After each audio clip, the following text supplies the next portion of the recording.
Hello, I'm Carlos Morales. I'm one of the founders of Morbid Interactive. We're a company that does mobile applications and mobile games. So how would you describe Morbid in more detail? Morbid is a company that specializes in creating apps for Android, iPhone, iPad, Symbian phones, just about any type of phone out there. Approximately 80% of the work that we do these days is our own IP, and approximately 20% is contract work. How long ago did you start your business?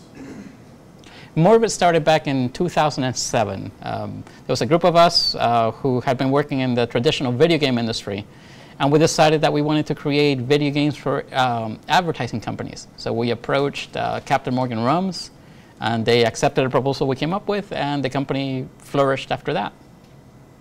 What made you decide to start your business? My decision to start up Morbid came out of teaching people how to develop games in academia.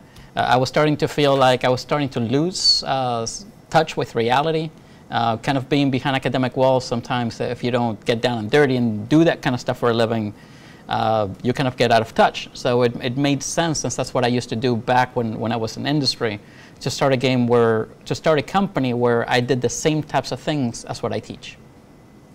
So how many employees do you have?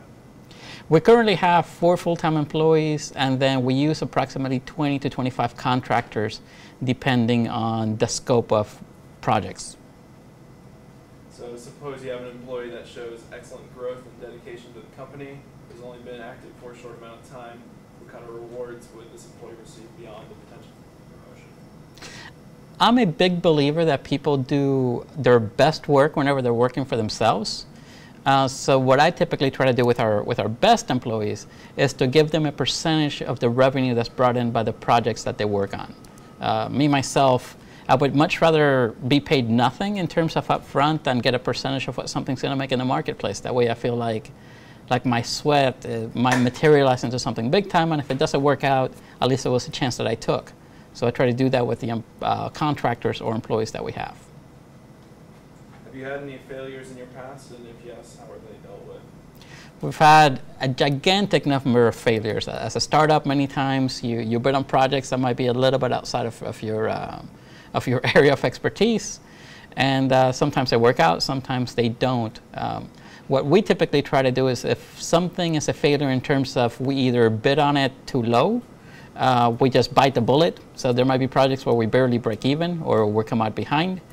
And another thing that we do, if a project falls outside of our area of expertise, we'll try to identify early on what those problems are, and then we'll just bite the bullet financially and just hire out or subcontract out the work that we overbid on. Have you ever wished you hadn't started a business? At this point, no. At this point, I'm very glad that I started a business. These days, I'm a little bit more involved with what I do academically, and I have people who essentially run the company. So my everyday involvement in the company is greatly reduced now as compared to how it used to be a few years ago.